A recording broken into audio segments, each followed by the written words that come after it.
오신 분은 또 그분을 넘어서는 아주 훌륭한 분을 또 오셨습니다. 간단하게 제가 말씀을 드릴게요. 이분은 서울대학교 공과대학을 졸업하셨고요. 카이스트대학원 원자력 공학 박사이십니다. 한국형 원전의 아버지라고 불리우는 우리나라 최고의 원자력 전문가시고요. 1992년 최초의 한국형 원전 설계를 성공으로 이끄신 전문가 중 한 분이십니다.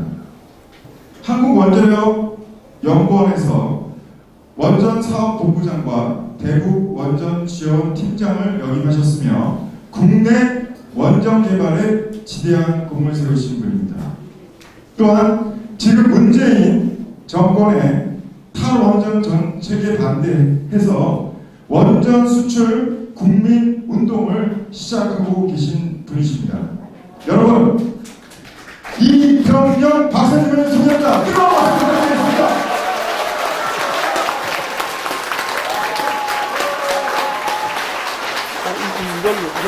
이건 있습니다. 그래?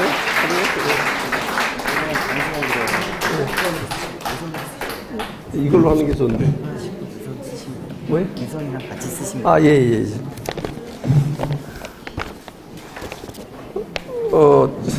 제가 세상에 태어나서 이렇게 열렬한 박수를 받아본 건 처음입니다. 키가 크십니다. 예. 근데 이게 토요일 오후인데 다들 귀하신 시간인데 이렇게 시간을 내서 오셨습니다. 근데 저로서는 대단히 부담스러운데 이런 귀한 시간을 내신 분들이니까 이걸 좀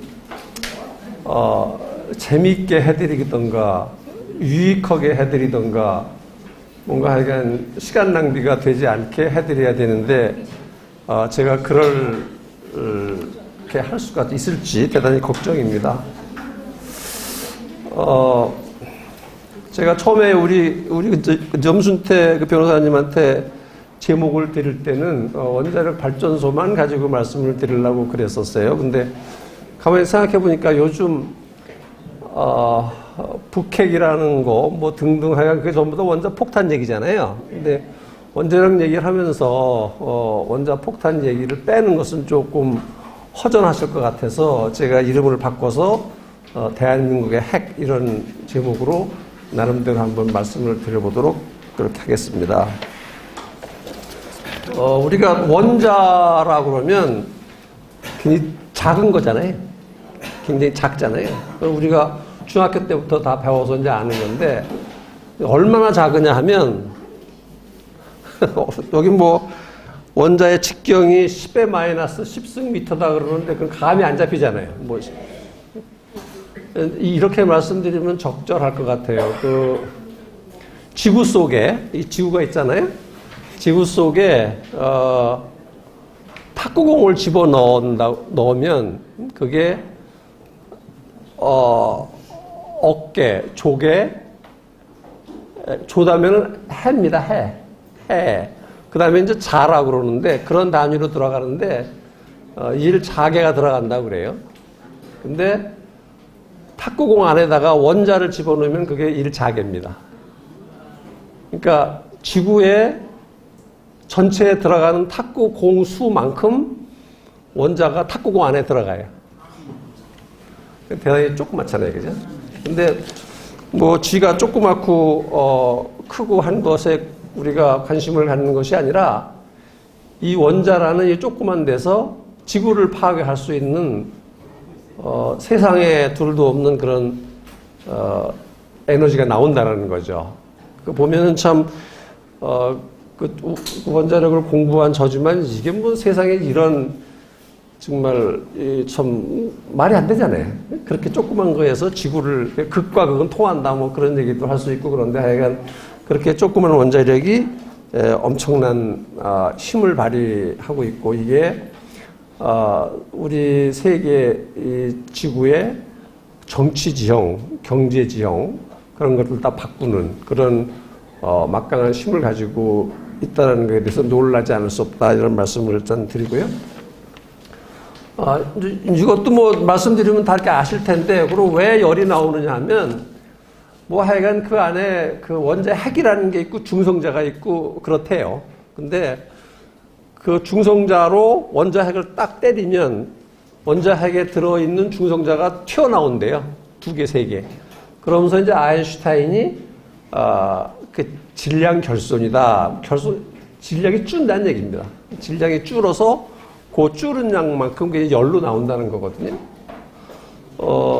근데 이제 원자탄하고 원자력 발전소는 어떻게 다르냐면, 처음에 중성자 하나를 딱 때려요. 그러면 거기서 이제 2개, 3개가 나와가지고 또 때릴 거 아닙니까? 이렇게 봐서 연쇄 반응이 일어나는 거죠. 연쇄 반응이 일어나는데, 그걸 내버려 두면 원자탄입니다.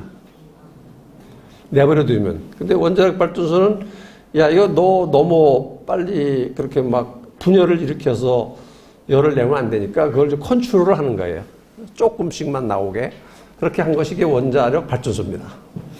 그러면 생각하실 때, 야, 그러면은 그 원자력 발전소, 원자탄하고 큰 차이도 안 나는데 원자력 발전소 하다가 조금 잘못하면은 원자탄 되는 거 아니야? 이렇게 생각할 수 있겠는데, 이미 장전하는 연료가 원자탄에다가는 그 우라늄이라는 것이 뭐 95%의 농도로 95% 있게 그렇게 해서 그 터지는 그 연료를 만들고, 원자력 발전소에서는 3 내지 4%만 있게 그렇게 만들어서 태웁니다. 그러니까 아주 근원적으로 원자탄을 터뜨리는 그 연료라고 말할 수 있는 그 연료와 원자력 발전소에 들어가는 연료는 처음부터 다르기 때문에 그런 걱정은 하시지 않아도 괜찮을 것 같습니다. 근데 하여간 뭐 이런저런 이유로 이제 우리나라도 이제 원자력 발전소를 이제 많이 세웠죠. 근데 첫 번째부터 10기까지는, 1호기서부터 10호기까지는 외국 원전을 사왔어요. 외국 원전을 사다가 이제, 했는데, 그게 뭐, 워낙 그 값도 비싸고, 또 그 복마전 그런 게 있어서, 비리도 엄청 많고, 그러다 보니까 이게 이제 한 나라에서만 수입해온 것이 아니라 미국, 프랑스, 카나다, 이렇게 3나라에서 수입을 해왔어요. 근데 이제 카나다에서 사온 원자력 발전소는, 그 당시에 이제 박정희 대통령, 뭐 전두환 대통령 그런 분들이 계실 때인데, 원자탄을 염두에 둔 겁니다. 그러니까 그게 다른 카나다에서 들어온 원자력 발전소에서 타고 나온 그 연료가 원자탄을 만드는데 용이한 게 나와요. 그래서 그렇게 한 것으로 그렇게 알고 있습니다. 하여간 근데 이제 이게 그러기 전에 원자력 발전소 10개를 수입을 해서 그걸 발전을 하고 있는데, 사올 때도 뭐 엄청나게 비싸게 사오죠. 뭐 그게 우리가 이제 기술 자립을 해서 한국형 원전을 만들고 나서 보니까 얼마나 바가지를 썼는가를 그때서야 실감을 하게 되죠. 근데 제일 어려운 게, 원자력 발전소를 져놓으면 이제 핵연료를 사다 써야 될 거 아니겠어요? 근데 이 친구들이 그 핵연료를 또 무기화를 해요. 무기화를 합니다. 그래서 예를 들면 어떻게 하느냐면은, 섬유협상을 한다. 미국하고 우리하고 섬유협상을 하는 거예요. 근데 한국 정부가 말을 잘 안 들어. 그러면은 그 커피 브레이크, 그 휴식 시간에, 미국의 그 하급 관리가, 그 높은 사람이 아니고 뭐 한 과장이나 그런 정도 사람들이 휴식 시간에 한국 그 외무부 보고 뭐라고 그러냐면, 요새 그 웨스팅하우스가 그 핵연료 만드는 회사예요. 핵연료를 만드는 그 웨스팅하우스가 파업에 기미가 있다. 그렇게 얘기를 합니다. 그러니까 커피 마시면서 흘러가는 얘기를 하는 거예요. 그러면 그 외교관들은 그런 얘기를 들으면 다 보고를 해야 됩니다. 그러면 보고를 해가지고 이제 그러면 이제 국정원 그런 사람들 이렇게 이제 통해서, 야, 그 웨스팅하우스에 파업 기미가 있는가 알아봐봐. 알아보니까 그런 게 없는 거예요. 그건 뭐를 말하느냐면, 니들 이 섬유 협상에서 말 안 들으면 해결료 안 팔 거야. 그 얘기. 원자력 발전소는 잔뜩 지어서 그거 가지고 뭐 가정에 전기 들어오는 것뿐만 아니라 모든 산업이 다 그걸로 되는데 해결료를 가지고 엄청 비싼 값으로 팔면서도 무기화를 한다 이거예요. 이제 아까 말씀드린 대로 또 이제 기술 자립을 한 다음에 보니까 고장이 나잖아요. 고장이 나면은 기술이 없어서 못 고쳐요. 그러면 이제 그 엔지니어를 미국이나 프랑스나 그 캐나다에서 불러요. 부르고 우리는 원자력 발전소가 서 있는데 대개 원자력 발전소가 서 있으면 대개 한 하루에 100만 불 내지 200만 불의 손해가 납니다. 매일. 근데 좀 오라고 하면 돈을 엄청 받는 것뿐만 아니라 무슨 내일 모레가 마누라 생일이네. 무슨 애 졸업식이네. 이런, 걔들 좀 그러잖아요. 그래가지고, 걔들 오면은 진짜, 인류 호텔에 모시는데 어떤 놈은 그 엘리베이터를 탈 때 구두 벗고 타는 놈도 없나 하여간 그런 애들을 이제 그렇게 대우를 하면서 저기를 하는데 지금 와서 보니까 수리비도 한 100배쯤 받았어요. 그런데 기술의 마력입니다. 기술을 모르면 그냥 그렇게 바가지 쓰는 거예요. 우리가 지금 기술을 알고 나니까 이제 그런 생각이 드는 거죠. 그래서 그런 거 저런 것 때문에 이제 안 되겠다 싶어가지고 우리도 이 한국형 원전을 좀 개발하자. 그렇게 결심한 사람이 누구냐면 그 전두환 대통령입니다.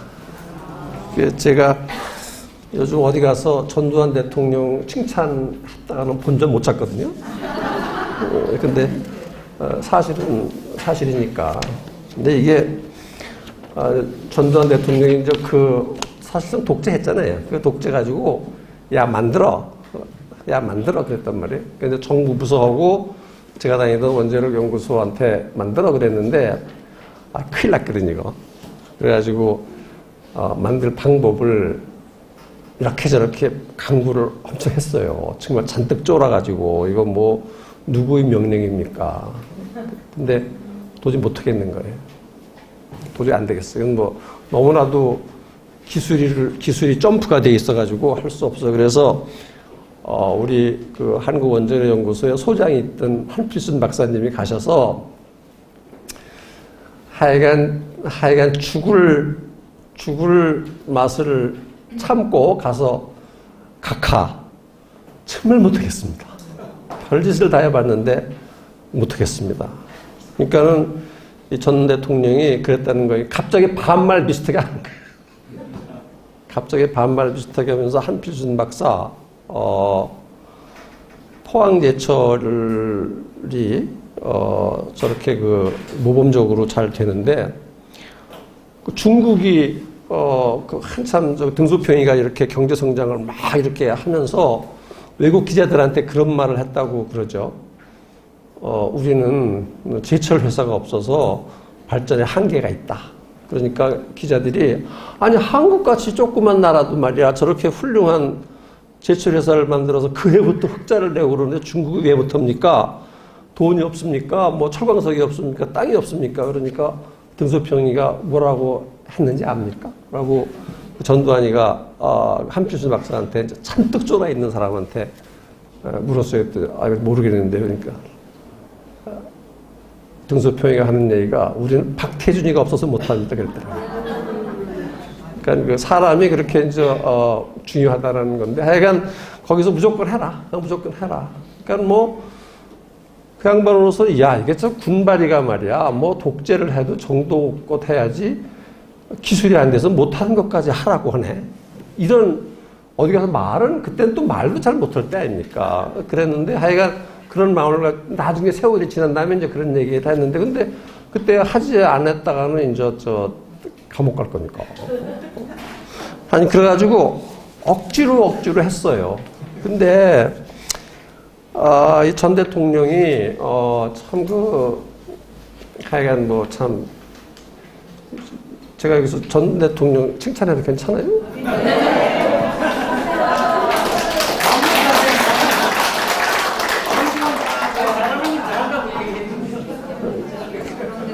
여기 와 보니까 좀, 이 모임은 좀 박수가 약간 해픈 모임입니다.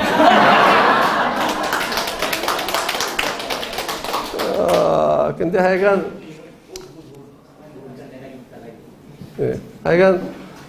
그 과학기술자들이 겁이 많거든요. 큰일 났단 말이야. 그래가지고 하여간 정말 젖 먹던 힘까지 해서 하자. 그래가지고 했어요. 근데 그것이 이제 뭐 여러 가지 그 작전을 폈는데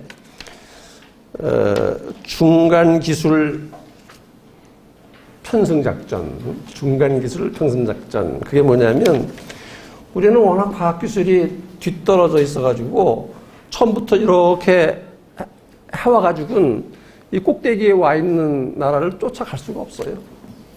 돈이 많나, 뭐 사람이 많나, 뭐 정치가 좋은가 아무것도. 그래서 중간에 끼자.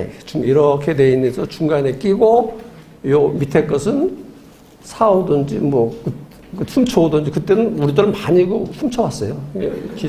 기술을 많이 훔쳐왔는데 여러분들 기술 훔쳐오는 걸 어떻게 훔쳐오는 걸까? 좀 고상하게 훔쳐오려고 이렇게 생각하시죠? 똑같아. 그냥 도둑놈이에요. 기술 책을, 그런 자료, 그때는 컴퓨터 같은 게 많지 않을 텐데 기술 자료를 밤에 몰래 세비에서 집어넣어요. 여기 품에다 집어넣고 그 이제 가드 수위 여자들이 많아요. 밤에 그 이제 흑인 뭐 그런 사람들이 많은데 그 아줌마한테 이제 평상시에 이제 잘하죠. 평상시에 뭐 이거 예쁘다고도 하고 뭐 스타킹도 사다 주고 그 여자들은 그런 스타킹 그런 선물에 약간 차마 속옷은 사줄 수가 없지만 스타킹 정도는 사주고 뭐 그러면서 환심을 이제 사놓고 나서 밤마다 가서 야근하면서 하나씩 훔쳐옵니다. 근데 그 책이 없어지면 자료가 없어지면 안 되잖아요. 근데 어디 이제 뭐 어느 도시를 가나 미국이나 카나다나 프랑스나 어디를 가나 한국 사람들이 살잖아요. 한국 사람도 하는데 이제 또 이 카피 해주는 집도 꼭 있어요. 그래가지고 이제 밤에 갖다 줘요. 그러면은 한국 욕 바가지로 하는 교민들도 또 그거 갖다 주면 또 그냥 그렇게 잘해줘요. 밤새 카피 해주고 돈도 안 받고. 참 그게 난 한국 놈들 죽이려고 생각한다고 밥 먹으면서 그렇게 욕을 하던 사람들도 이것저것 해달라고 그러면 그건 내가 해주지 그러지. 그렇게 정말 훔치고 뭐 그래서 하여간 이렇게 했는데 결과적으로는 이제 세계 최초로 원자력 발전소뿐만 아니라 이런 대형 첨단 기술을 자립한 게 우리가 처음입니다. 이게 처음인데 그게 왜 그렇게 어렵냐? 뭐 수없이 많은 나라들이 기술 자립을 하려고 별별 수단을 다 쓰는데 기술 전수 계약을 체결해요. 돈 많이 주고 뭐 미국 프랑스 그런 데다가 돈을 많이 주고 기술을 몽땅 주는 걸로 계약을 합니다. 근데 기술을 전수받지 못해요. 왜 그러냐면 너무 간단합니다. 기술을 가지고 있는 선진국이 무슨 기술을 가지고 있는지를 모르기 때문에. 그러니까 계약서에 모든 기술을 다 준다라고 그래요. 이게 뭐 원자력 발전소 그러면 원자력 발전소에 관한 모든 기술을 다 준다 그렇게 계약을 합니다.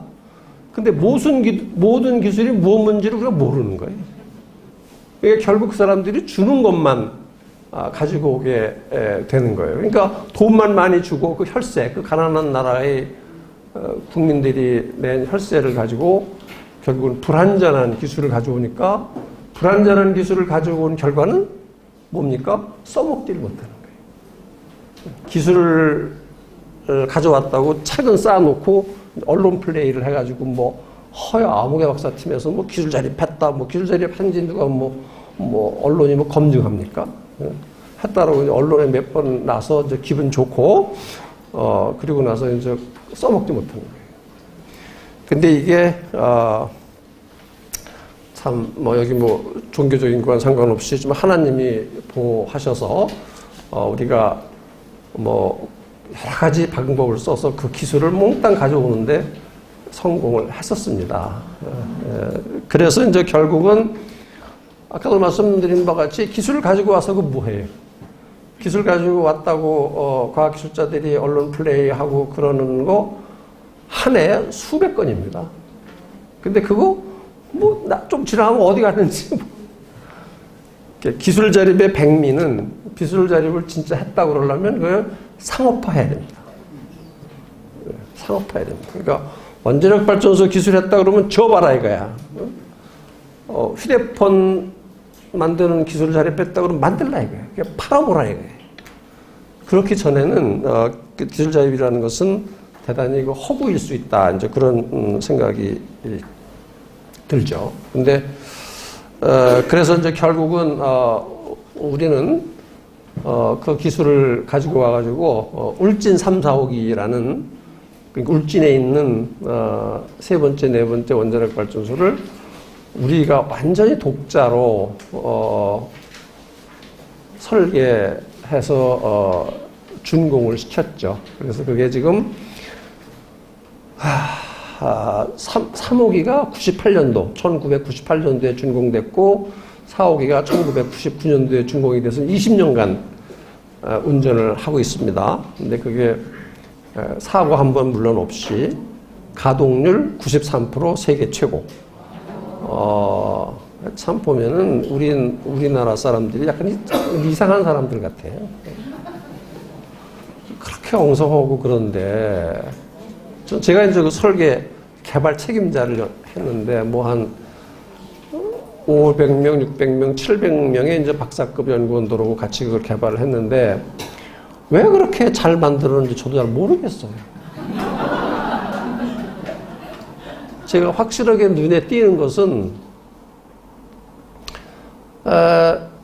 이게 자기네 나라 땅에 짓는 거 아니야. 근데 이게 뭐 평상시에 볼 때 무슨 뭐 애국심이 뭐 강해 보이거나 그렇지 않거든. 개뿔 맨날 욕하고 말이야. 뭐 한국은 이게 틀려먹었어, 저게 틀려먹었어. 그래서 에이 빨리 이민 가야지. 뭐 이거 그러던 사람들이 실제로 지 나라 땅에다가 짓는 원자력 발전소를 설계하는데 눈빛이 달린 거예요.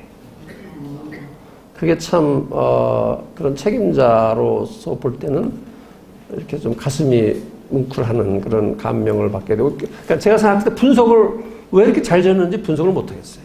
그래서 그렇게 잘 됐고, 결국은 그 한국형 원전 그 1호기인데, 그래서 이제 그 세월이 흐르면서 사람들이 이제 개발을 더 발전을 시키고, 업데이트를 해가지고, 더 좋은 발전소를 만들어서 드디어 2009년도에 UAE의 이명박 참 그 양반이 그 특유의 어떤 재주를 발휘를 해서 원전 4기를 팔았지 않습니까? 원자력 발전소 그때 팔았을 때 진짜 세계가 깜짝 놀랐습니다. 정말 원자력 발전소를 수출한다는 것은 그거는 참 뭐 여간 큰일이 아닙니다. 그거는 우선 원자력 발전소를 사는 사람들이 볼 때 그 파는 나라가 절대적으로 믿어주지 않으면 안 됩니다. 이게 사고 나면 큰일이잖아요. 이게 자동차 사고하고 다르잖아요. 그리고 사는 나라는 이게 뭔지 잘 모르거든. 그냥 블랙박스야. 그냥 하여간 좋다니까 사는 거야. 내용을 모르고 사는 거예요. 네, 그러니까 파는 나라를 신뢰하지 않으면 안 되는데, 야, 그거를 참 팔았어요. 근데 지금 어떻게 하다 보니까 또 지금은 지금 제가 말씀드리는데 과장되거나 그런 거 전혀 없습니다. 사실만 말씀드리는데 어떻게 하다 보니까 이거 참 신기해요. 그러니까 미국이 원전 그 제작 기능이 없어졌어요. 원래 미국이 처음에 시작했는데 2개 회사가 하고 그랬는데 어떻게 뭐 일본에 팔리고 어쩌고저쩌고 하다 보니까 미국이 원자력 발전소를 설계, 제작, 건설할 능력이 없어졌어요. 그 다음에 프랑스가 대단히 기술적으로 앞서갔거든요. 근데 걔들 망했어요. 왜 망했느냐면, 잘났다고, 1600메가와트라고 지구상에 없던 엄청나게 큰 발전소를 짓겠다. 그래가지고는 그걸 개발해서 했어요. 근데 뭐 10년, 15년 개발해서 했는데 실제로 짓다가 잘 안 돼버렸어요. 그래서 망했어요. 일본 애들은 그 원래 좀, 걔들은 하여간 뭐 걔들 뭐 거의 없어졌어요. 거의 없어졌어요. 그러니까 어떻게 우리가 그렇게 뭐 꾸준하게 잘 했는데 그 미국, 프랑스, 일본을 우리가 그렇게 또 우리 힘으로 막 걷어차서 이렇게 케어시킨 게 아니고 지들이 알아서 그렇게 없어졌습니다. 그래서 지금은 이제 경쟁 상대자가 중국입니다. 중국.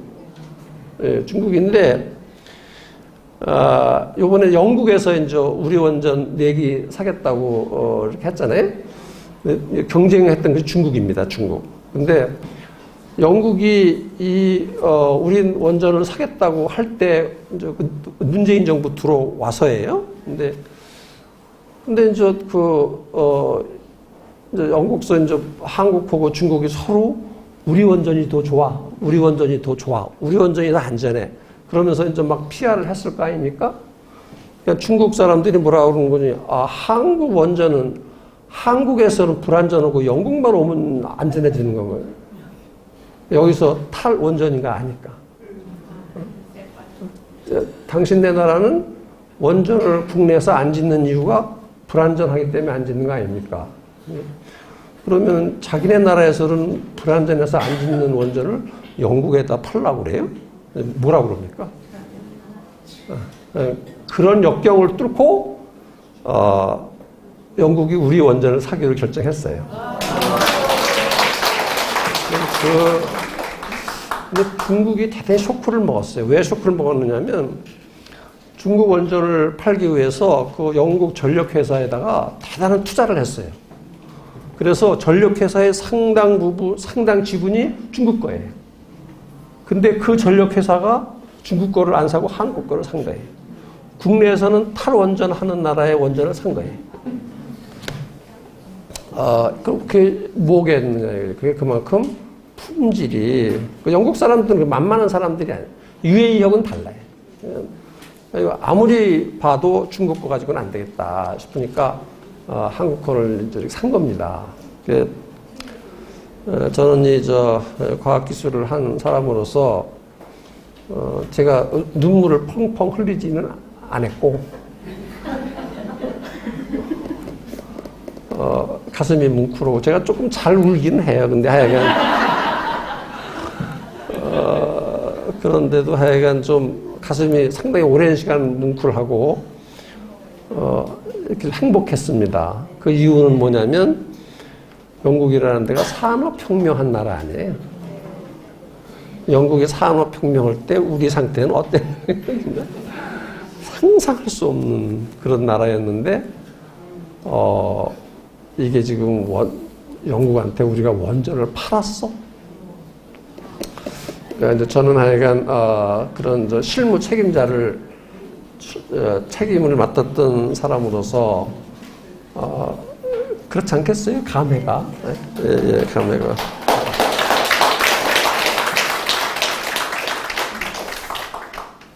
아까 말씀드린 대로 여기는 끄떡만 하면 박수를 치시는 그런. 근데 이제 그 과정이 우리가 기술 자립을 하고 울진 3, 4, 5기를 우리 기술만 짓고 그러는. 예.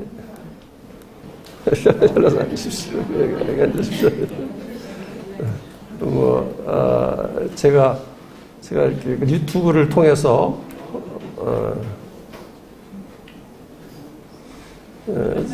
제가 요즘 방송에는 잘 안 보이고 유튜브를 통해서 매일 보는 분이신데 반갑습니다. 네. 근데 이제 이게 우리가 원자력 발전소를 설계 기술 자립을 하고 그다음에 그 기술을 가지고 한국에다가 원자력 발전소를 짓는다는 것은 뭐를 뜻하느냐 하면 막강한 외국 자본과 싸우는 겁니다. 뺐느냐 뺏기느냐. 선진국들이 그 후진국에게 많은 원조를 합니다. 그죠? 뭐 기술, 무슨 뭐 식량, 무슨 뭐 이거 많이 하는데 딱 하지 않는 게 하나 있어요. 딱 하지 않는 게. 기술 원조를 하지 않습니다. 근데 우리가 어떻게 하다 보니까 이제 기술 자립을 해서 우리 땅에 짓는 원자력 발전소를 우리 힘으로 짓고 처음부터 끝까지 설계부터 건설까지 그리고 또 그거를 판단 말이지. 그것이 전부 다 기득권을 향해 온 미국, 프랑스, 일본 그런 나라의 그 거대 세력과 싸우는 과정입니다. 뺏기지 않으려고. 한국한테 그걸 뺏겨. 그 사람들을 만나서 이렇게 들어오면 기가 막혀요. 야, 우리가 어떻게 한국한테 지냐? 정말, 아니, UAE에서도 뭐, 일본, 미국, 프랑스 다 떨어졌거든요. 자기들끼리 혼자 힘으로 안 되니까 콘소시엄을 해서 막 들어갔는데 다 떨어졌는데 이긴 게 한국이라 이거지. 그러니까 이 사람들이 기가 막혀요. 근데 그런 것이 지금 제가 다 말씀드리지는 너무 기니까 말씀 못 드리지만 단순한 기술 자립이 아니라 그런 거대한 자본 세력과의 그런 투쟁이었다라는 말씀을 드립니다. 그래서 제가 근데 이제 그러다 보니까 어떤 일이 벌어지냐면 국내에서는 우리의 유구한 역사와 전통을 자랑하는 게 그렇게 외국과 이익을 가지고 싸울 때 외국 편을 드는 사람들이 꼭 있죠. 이게 꼭 있습니다. 왜 그런지 모르겠는데 꼭 있어요. 이 경우에는 제가 그래서 나름대로 기술 매판 세력이라는 이름을 붙여서 저 혼자 씁니다. 그냥 매판인데 이 기술 문제를 가지고 그렇게 국가 이익은 완전히 패댕개치고 그런 외국의 이익을 위해서 노력을 한 사람들이 많이 있는데 그게 뭐 이렇게 쫄병이면은 뭐 그러려니 그러는데 그게 당연히 대단히 높은 사람들입니다. 대단히 높은 사람들. 그래서 전 별로 애국자도 아니고 그냥 과학기술 하면서 그냥 뭐 과학기술을 해서 이렇게 뭐 공부하고 그런 거 보니까 이제 부모님이 머리는 대충 괜찮게 태어나게 해주신 거 아니에요. 그죠?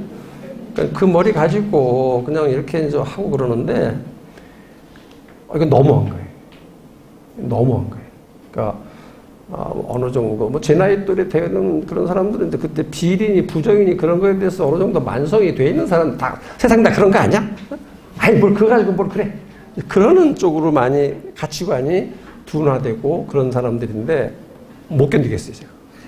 그래서 그때 뭐 대통령도 가서 직간접으로 만나보고 그게 정부 부서 무슨 뭐 장관이나 그런 친구들은 그 힘도 없고 아무것도 아무 가치도 없는 친구들이고 가치도 없는 친구들이고 그게 이제 도저히 대통령이 말을 안 듣고 그러니까 언론에 막 쓰고 그래서 조선일보 같은 경우에는 여러 번 내줬는데 한 번은 일면 톱으로도 써주고 그랬어요. 그래도 안 돼. 우리나라의 그 부패 구조라는 것이 얼마나 견고하고 깊은지 정말 절감을 했습니다. 제가 도저히 별짓을 다 해도 그게 고쳐지질 않아서 이런 책을 하나 썼어요. 제목이 무궁화 꽃을 꺾는 사람들. 제가 썼는데 제가 책 팔려고 그러는 거 아닙니다. 왜냐하면 책은 다 절판됐어요. 제가 2011년도에 썼는데 한 2,000부 팔리고 이제 그냥 책을 팔려고 그러는 것은 아니고 이런 책까지 써서 원자력계 내부가 얼마나 그 국가 이익에 반하게 하는 게 많은지를 책으로 썼습니다. 그래서 제가 세부 가지고 왔는데 꼭 필요하다고 생각하시는 분들 3명한테 드리고 집에 뭐 한 20분과 30분 남아 있으니까 꼭 필요한 분은 연락 주시면 드리도록 하겠습니다. 하여간 이제 그런 과정을 기술 자립의 과정이 참 험난하다는 말씀. 그러면서 뭐 공동 설계니 거기 뭐 철수 통보니 뭐 별별 그런 과정이 다 있었다는 말씀을 드립니다. 이제 그러다가 아까 말씀드린 대로 이명박 대통령 때에 와서 정말 놀랄만한 일이 벌어졌죠. 이 후진국인 대한민국이 UAE에 원전을 수출하는 그런 일이 생겼습니다. 그때 파는 금액이 20조. 근데 그 후에 한국전력이 UAE하고 그러니까 이 원자력 발전소의 특징이 뭐냐면 저어놓으면 자기네들이 운영을 못해요. 자기들이 운영을 못해요. 그래서 그냥 설계 수준의 기술을 가지고 있어야 운영이 되거든요. 그러니까 한번 사면 설계 그러니까 수명 내내 그 판나라의 도움을 받아야 돼요. 근데 저번에 보니까 한국전력이 계약을 맺었는데 최대 60조. 60조의 최대입니다, 최대. 제가 볼 때 한 3, 40조는 충분히 벌어들일 수 있는 겁니다. 근데 하여간 아까도 말씀드린 바와 같이 그러면 어떻게 되느냐 하면 UAE는요, 참 미안한 얘기지만 한국한테 꼼짝 못 해요. 우리한테 그렇게 많은 돈을 주지만 우리가 기술 자립하지 못했을 때 미국, 카나다, 프랑스한테 당한 거 똑같은 거예요. 이게 참 원자력 발전소가 그러면서 마력이 있어요. 뭐 원자력 발전소를 지으면 전기를 생산하는 거 아닙니까? 근데 이게 고장도 나는 거고 사람이 만든 거니까 뭐 등등. 그다음에 해결료를 교체도 해줘야 되고 그러는데 교체해 주는 게 우리가 연탄 교체해 주는 거고 좀 달라요. 대단히 복잡한 기술을 써야 교체가 되고 막 그래요. 근데 그거를 한국이 다 기술을 가지고 있는데 뭐 띄엄띄엄 되면 어떡할 거예요? 우리 좀 바쁜데 어쩌고 말이야. 그러면서 엔지니어가 뭐 아까 말씀드린 마누라 생일인데 어쩌고 그러고 버티면 그러니까 이게 일종의 나쁘게 말하면 약점이 잡힌 거고 좋게 말하면 서로 협조하는 그런 일이 생긴 겁니다. 그래서 그 후로 UAE는 어디 가든지 간에 한국 편이에요. 예, 그러다가 또 이제 우리가 몇 년도인가 그 전에 우리가 연구로라고 있어요. 또 연구로를 또 요르단에다가 파는 적이 있고요. 그러다가 2015년 3월 달에 그 박근혜 대통령께서 사우디에 가서 스마트 원전이라는 원전을 또 2기를 팔았죠. 그건 아주 완전히 판매되는 계약은 아니지만 MOU를 맺었죠. 그 후로 추진이 잘 안 되는데, 그러니까 세계에서 이런 대형 상업로, 그 다음에 지금 말씀드린 박근혜 대통령이 파는 소형 원자로, 그 다음에 연구로, 세 개를 다 파는 나라는 한국뿐이 없어요. 박수 한 차요?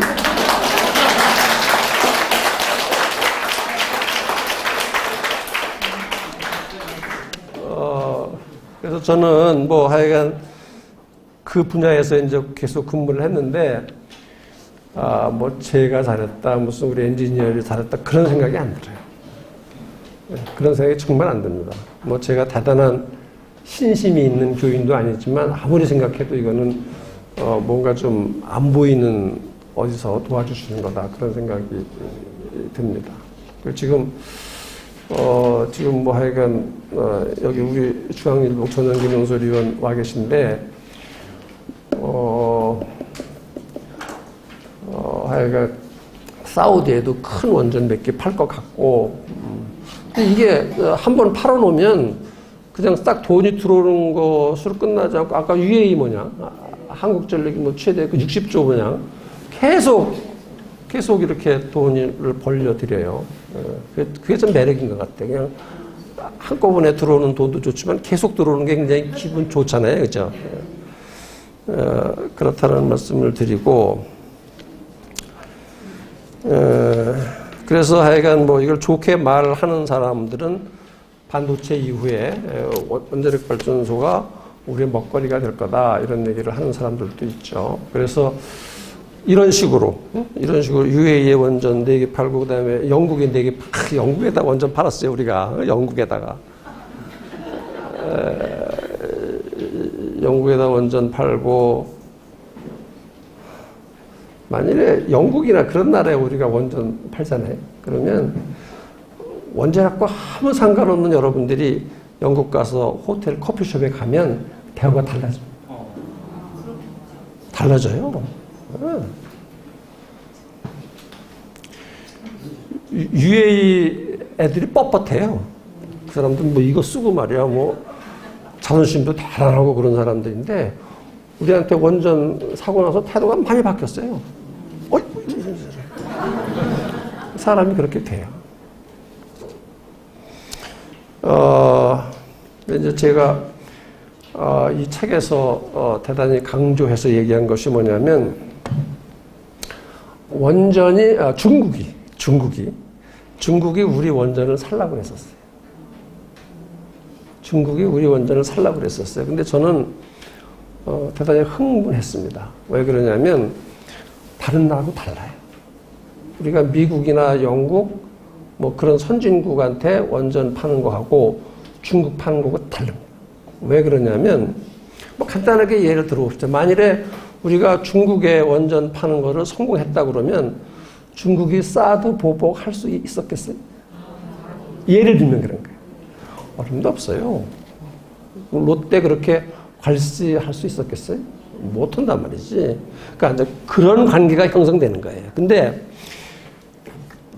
중국 원전을 실패한 이유가 우리 한국 공기업 간부들입니다. 그러면 여러분들 얘기 들을 때, 야, 설마 그렇겠어? 그게 이병렬이 저 사람 정신 나간 사람 아니야? 이 책에 그게 써 있어요. 책에 써 있어요.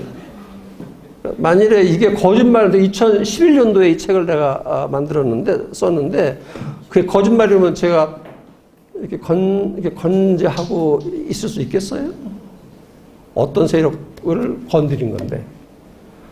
저는 이 책을 쓴 이유도 그렇고, 하여간 우리가 지켜야 될 것들이 많이 생긴 거예요, 지금. 이제 나라가 발전하면 그런 것들을 좀 국민들의 그런 그 의식으로, 이게 대체 원자력계에서 무슨 일이 일어났는지 나는 몰라. 그걸 당연하게 생각하지 마시고, 좀 이런 것을 두 눈을 부릅뜨고 지켜주는 그런 분위기가 생겼으면 좋겠다는 뜻에서 말씀드립니다.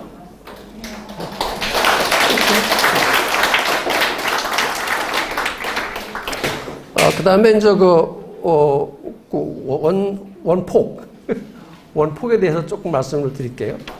아까 말씀드렸다시피, 중성자가 튀어나와서 다른 원자 핵에 때리면 중성자가 2개, 3개 나오고 또 그게 나와서 또 2개, 3개 하고 그래서 기하급수적으로 그 중성자가 튀어나오면서 아인슈타인이 얘기한 질량 줄임, 질량 결손, 질량 결손, 그냥 그 무게가 줄는 거죠.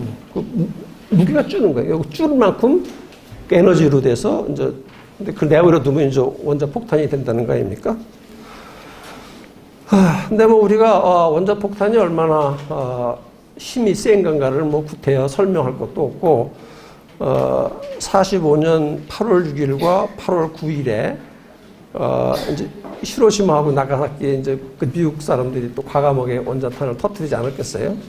근데 하여간 뭐 현장에서 폭발 직후에 죽은 게 5만 명이고 뭐 그 후로 조금 이렇게 며칠 사이에 죽은 게 10만 명이고 부상이 14만 명이고, 뭐, 그 후로 이제 방사능 많이 뛴 사람들 뭐 죽은 거, 그건 뭐 말도 못하게 많고.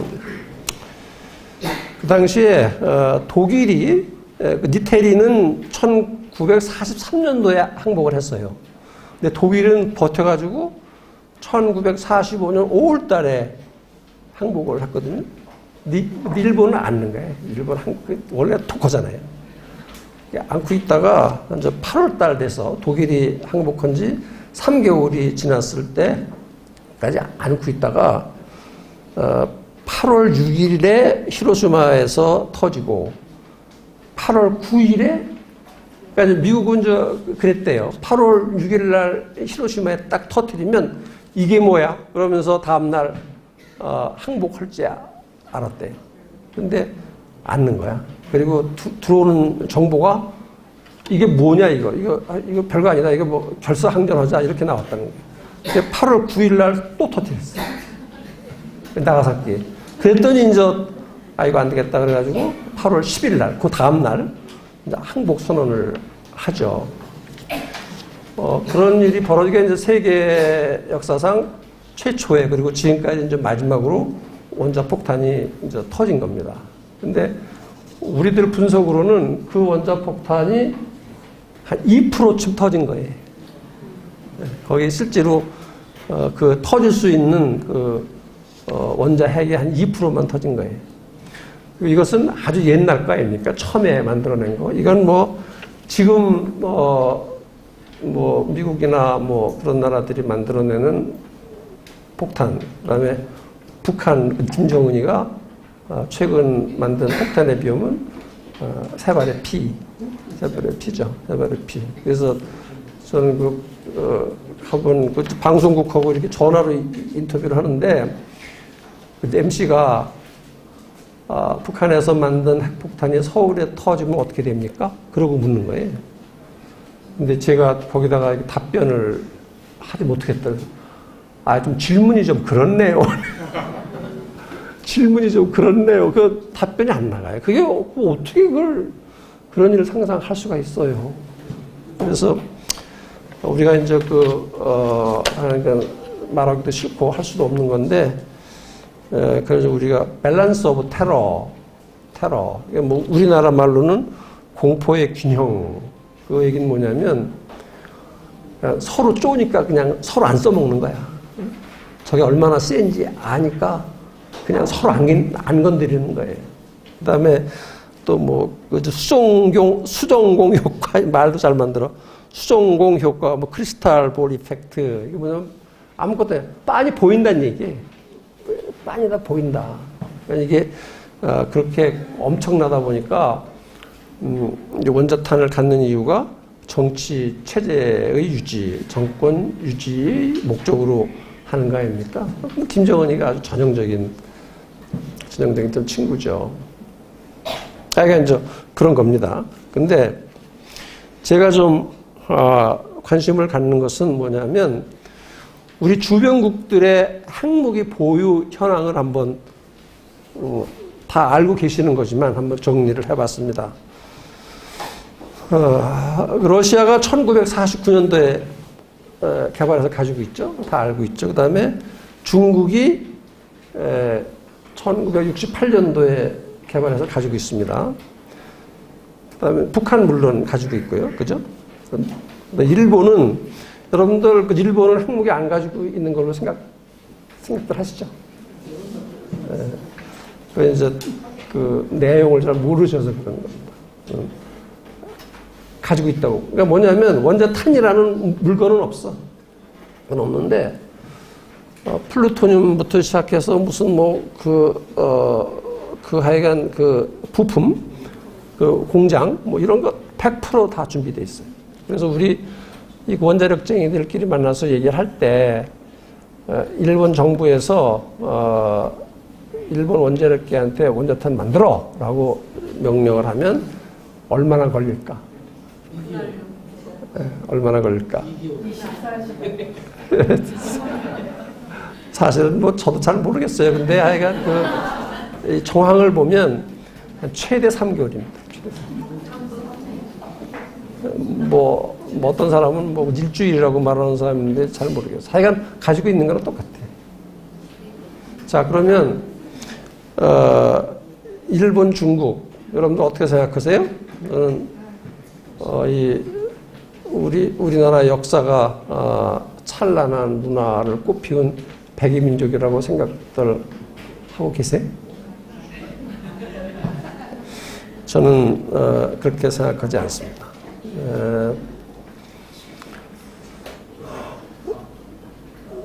우리나라 역사학자들도 참 엉터리여가지고 잘들 모르는데 우리가 5,000년 동안에 몇 번 피침을 당했는가에 대해서는 기록도 별로 없고 그렇지만 최소 900번에서 1,000번이라는 것은 다들 수긍합니다.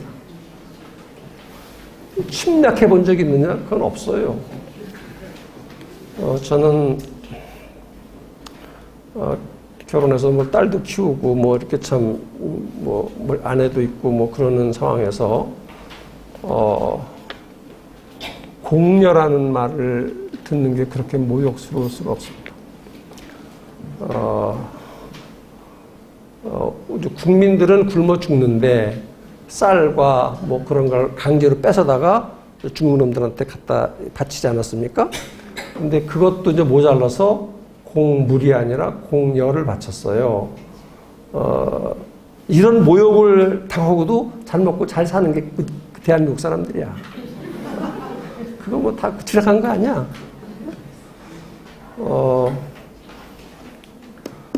그게 전부 다 힘이 없어서 그런 거 아닙니까? 근데 그 외정 시대 때 어떻게 했는가? 그건 뭐 우리나라는 그런 것을 국민들 기죽인다고 잘 안 가르쳐. 저는 아주 잘못됐다. 사실대로 얘기를 해서 각오를 하게 하고 그래야지. 뭐 우리가 얼마나 착취를 당했는가는 뭐 말하더라도 알지만 사람으로만 봐도 피로인 아시죠? 우리 사람들을 데려다가 노예로 데려다가 동남아까지 많이 팔았다라는 것은 뭐 확실한 기록이 남아 있는 거예요. 그러니까 이런 굴욕과 모욕의 역사를 우리가 가지고 있는데 그 나라들이 전부 다 원자탄을 가지고 있는 거예요. 근데 몰라요. 저는 하여간 비핵화를 하는 게 굉장히 좋은 걸로 생각하고들 막 그러는데 저는 속으로는 과연 그런가? 저는 북한 핵 문제가 해결되면 우리가 과연 이렇게 지내도 좋은가에 대한 캠페인을 벌일 생각입니다.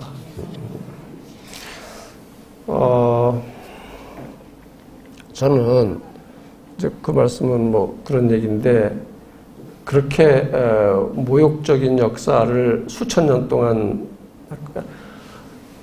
세상에서 한국 남자들 같이 못난 남자들이 없어요.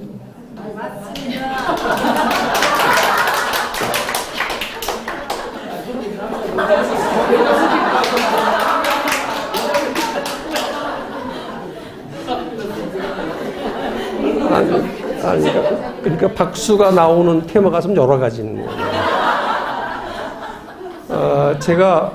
저는 좀 한국 남자인 게 좀 부끄럽습니다. 왜 그러냐면 아까 말씀드린 공녀 있었지 않습니까? 여러분들 환양년이라는 거 아세요? 환양년. 여자를 완전히 그 나쁜 폄하 정도가 아니라 완전히 깔아뭉개는 단어인데 그게 환향년인 거 아시죠? 환향. 고향으로 돌아온 여자예요. 그러니까 지들이 당파 싸움하고 부패하고 그래서 나라가 피폐가 돼서 힘없는 우리의 그 꽃 같은 딸들을 그 북쪽 놈들의 성적 놀이개로 보내고 공료로 보내고 나서 나이 먹으니까 쓸모없어서 고향으로 돌아왔는데 정상적인 나라라면 할복 자살해야죠.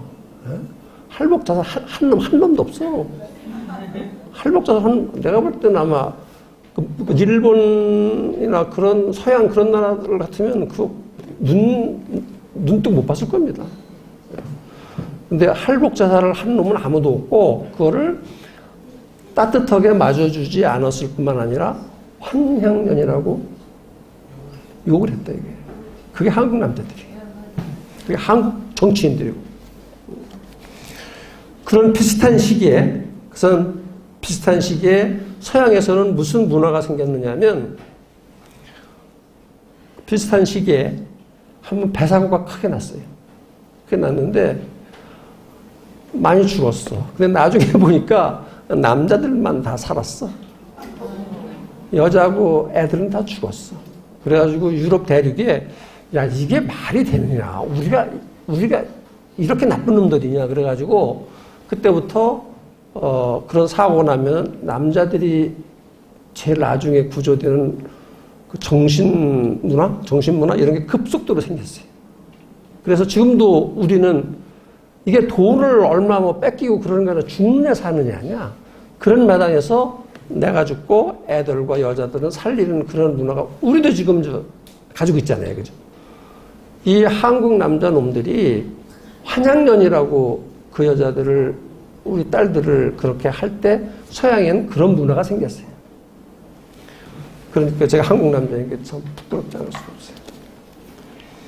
뭐 제가 약간 쓸데없는 얘기가 될지 모르겠지만 그 당시에 첩 막 둬도 괜찮았잖아요. 첩 그죠? 첩 막 두고 좋고 그다음에 첩 가지고도 이제 불만족스러운 거야. 그러면 기방 출입을 해요. 그러니까 이 섹스에 대해서는 제한이 없어요. 첩도 많이 두고 그것도 현찮으면 기방 가고 그러면서 질투를 하면 안 돼. 칠거지약이야. 내쫓는다는 거야. 그 당시에 내쫓지는 어디 가서 정말 다방에 취직할 데도 없고 사업할 수도 없고 그냥 정말 그리고 친정 가면 친정 아버지도 똑같은 남자야. 놓지 말라고 그래. 그러는 것이 우리의 정치 풍토였습니다. 뭐 그런 거에 대해서 우리가 얼마나 참 반성을 하고 그랬는데 그런 모욕을 엄청나게 느끼면서 살았어요. 그래서 야 우리나라는 땅덩어리도 좋고 사람도 좋고 천연자원도 없고 그러니까 이런 모욕의 역사를 그냥 당하고 살아야 되는가 보다. 전 그렇게 생각을 저도 그냥 하면서 이렇게 살았습니다. 근데 제가 원자력을 하면서 보니까 이게 방법이 있는 거야. 방법이 있는 거야. 원자탄을 같이 가지고 있으면 돼. 밸런스 오브 테러. 공포의 균형인 거예요. 그러면 못 그러지. 못 그러지. 아무리 땅덩어리가 좁고 남자들이 시원찮아도 핵무기 가지고 있으면 그런 수모는 안 당한다. 그래서 제가 지금은 뭐 북한 핵무기가 워낙 강력한 토픽이기 때문에 이런 얘기 해봤댔죠. 내키지도 않고 나중에 다 이제 안정되면 우리가 핵무기에 대해서 걱정하는 것은 북한 핵무기뿐이냐라는 거에 대해서 국민들에게 좀 자각을 하실 수 있도록 좀 그 캠페인을 NGO 활동을 좀 할 그런 생각을 하고 있습니다. 뭐 여기다가 그런 거와 좀 비슷한 얘기를 조금 좀 써놨고요. 그러니까 우리가 그렇게 5,000년 동안의 그런 수모의 역사를 가진 원인은 저는 딱 3개라고 생각합니다. 복잡할 거 없어요. 첫 번째는 부패. 그 다음에는 당파. 우리가 초등학교 다닐 때부터 뭐 좀 오색당파라고 그랬던가. 뭐 하여간, 그거. 그 다음에는 언제부턴가 숭문천무. 정부 고위 관료를 시조 잘 쓰는 친구들 갖다가 높은 관료를 만들어 놨으니까 정치를 잘 할 수 있겠어요? 숭문천무. 무는 그냥 그 문인들의 그냥 수위 노릇이나 하고 되는 거예요. 그 다음에 또 천기. 그것도 군요. 천기. 기술을 이거 천시하는 거예요. 그런 것들이 큰 문제다, 이제 그런 생각을 좀 하게 되는 거고요. 그래서 하여간 아까도 말씀드렸다시피 이제 이 세계적인 토픽이 되고 있는 북한 핵 문제가 어떻게든지 간에 안정이 되면 중국은 너무 좀 합법적인 핵무기 소유국이라 대들기가 조금 좀 너무 힘이 벅찬데 일본은 충분히 공략할 수 있어요. 그래서 비합법적으로, 불법적으로 사실상 핵무기를 가지고 있는 나라이기 때문에 공격할 수가 있거든요. 그래서 뭐 제가 그리고 하나 좀 말씀드리면 그 NPT라는 게 있지 않습니까? 그것이 이제 핵 비확산 조약, 우리 다 가입돼 있죠. 북한은 이제 여기 탈퇴, 자기 핵무기 가지려고 이걸 탈퇴한 나라 사람들인데 여기 보면 자국의 최고 이익을 위태롭게 만들었다고 판단되면 탈퇴할 수 있다 이렇게 명문화되어 있어요. 우리는 NPT를 이런 일본이나 뭔가 하여간 우리가 그 안보에 중대 위협을 느낀다고 판단되면 탈퇴하는 것이 합법적입니다. 그냥 하나의 참고로 이렇게 좀 말씀드리고요. 그 다음에 이제 그 문재인 정부의 탈원전 정책에 대해서 제가 조금 말씀을 좀 드려야 될 것 같습니다. 그러니까 문재인 정부가 탈원전을 하겠다고 그러는 것은, 사실은 그냥 괜히 나라가 국민이었던 미워서 그런 것은 아니에요. 왜냐하면 원전 사고의 위험성 때문이라는 겁니다. 원전 사고가 너무 큰일이니까. 아니, 그거는 근데 맞는 얘기예요. 아니, 근데 지금까지 큰 원전 사고가 3번 일어났지 않습니까? 그래서 그거에 대해서 제가 간단하게 거기다 이렇게 써머리를 해놨습니다. 근데 이게 원전 사고에 대해서는요, 가짜 뉴스가 너무 많습니다. 인터넷에 보면 진짜 수백 개의 가짜 뉴스가 있어요. 그래서 이렇다 저렇다 얘기를 함부로 하면 안 되기 때문에 저는 월드 뉴클리어 어소시에이션, 한국말로 말하면 세계 원자력 협회에서 발표한 자료만 가지고 말씀드리겠습니다. 이것은 세계에서 가장 그 원자력 협회, 그러니까 원자력을 취급하는 가장 권위 있는 데입니다. 거기 보면 79년도에 이제 미국의 3마일 아일랜드라는 섬에서 원자력 사고가 났는데 핵연료가 멜트다운 됐어요. 멜트다운은 용융, 그러니까 녹은 거예요. 녹은 거예요. 그래가지고 가장 안 좋은 거죠. 그냥 녹았어. 근데 여러분들 그 원자력 발전소 이렇게 보다 보면 이렇게 삐쭉 나와 있는 거 있잖아요. 이렇게 멀리서 보면 그 건물만 보이잖아요. 그 건물. 그게 경납용기, 경납 건물 그러는 건데, 경납 그런 것이 외우기도 좀 어려운, 아이고야. 대단히 감사합니다. 그 간단하게 말하면 뭐냐면, 방사능이 나왔을 때 그 안에만 머무르라는 얘기예요. 너무 간단해요. 방사능 때문에 사람들이 다 죽고 그러잖아요. 그러니까 방사능이 나오면, 무슨 사고가 일어나서 방사능이 나오면 그 안에만 있어라. 그런 얘기예요. 그래서 이 3마일 아일랜드 사고가 1979년도에 났는데, 현장 사망한 사람도 없어요. 그 다음에 10년간 주변에 암 발생률이 증가했는가 보니까 하나도 증가하지를 않았어요. 그 이유는 방사능이 많이 나왔어요. 나왔는데 이 안에만 들어있는 거야. 이 안에만. 그래서 괜찮았던 겁니다. 그 다음에 이제 체르노빌. 이 체르노빌 이 친구들은 좀 무식하기가 짝이 없는데,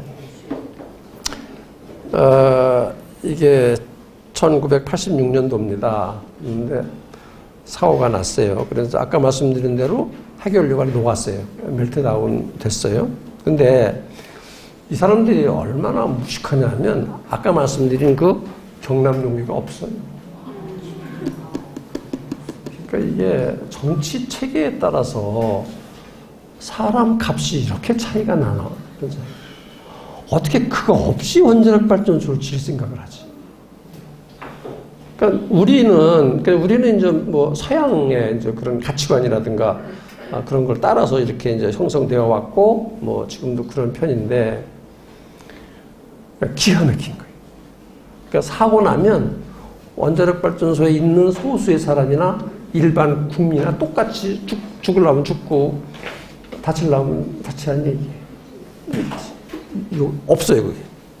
이거는, 근데 이제, 방사능이 다량으로, 방출이 되다 보니까 이게 전부 다 이렇게 바깥으로 새 나온 거죠. 결국은 어떻게 됐느냐면, 즉시 사망 1명, 그 다음에 병원에 이송해서 죽은 사람이 1명, 그 다음에 또 1명이 죽었는데, 이렇게 혈전증으로 죽었어요.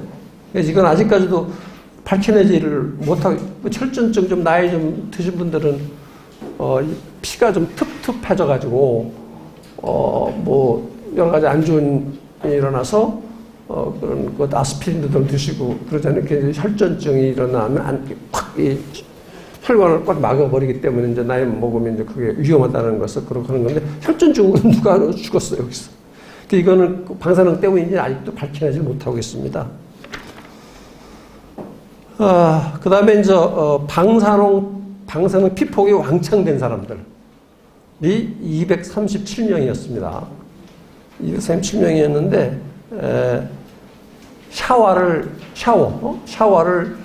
왕창 해서 씻고 나 보니까 134명으로 줄었어요. 그래서 피부에 방사능이 잔뜩 붙었는데 닦아내면 되는 정도였던 거예요. 닦아냈으니까 134명만 방사성 피폭이 심하게 된 사람들이었습니다. 근데 요 중에서 2, 3주 후에 28명이 죽었어요. 그리고 28명이 2, 3주 후에 죽고 그 다음에 2004년까지 이게 86년도에 일어났잖아요. 그러니까 2004년까지 꽤 오랜 시간이죠. 2004년까지 19명이 더 죽었어요. 19명이. 그게 다예요. 그래서 야, 내가 듣기에는 뭐 엄청나게 많은 사람들이 죽은 것 같은데 그게 다냐? 이게 다예요.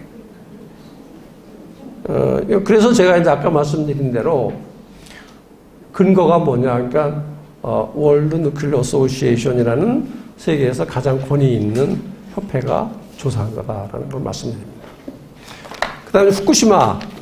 참 일본 친구들은 정말 겉으로만 똑똑하고 속으로는 하나도 아닌 거를 깼는데 2011년도입니다. 얼마 안 됐는데 이것도 해결료가 이제 멜트다운이 녹았어요.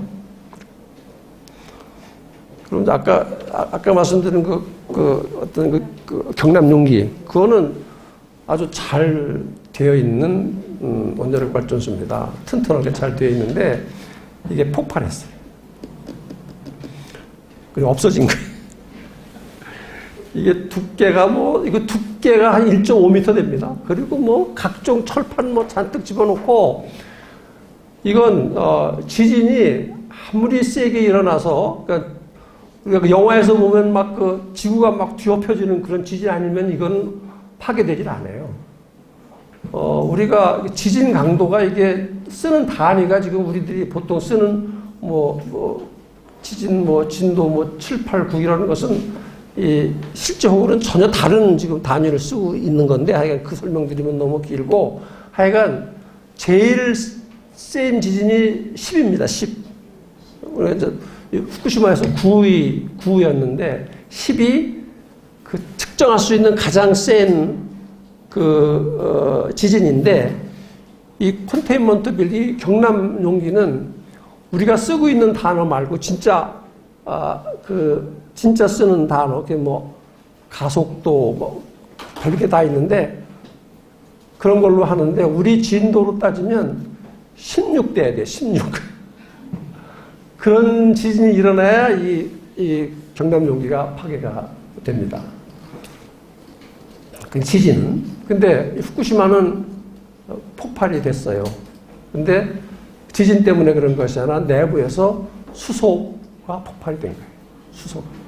그러니까 이제 그 원자력 발전소의 그 해결료가 뜨거워지면 거기서 수소가 나와요. 그래가지고 쌓이는데 그런 폭발이 된 거예요.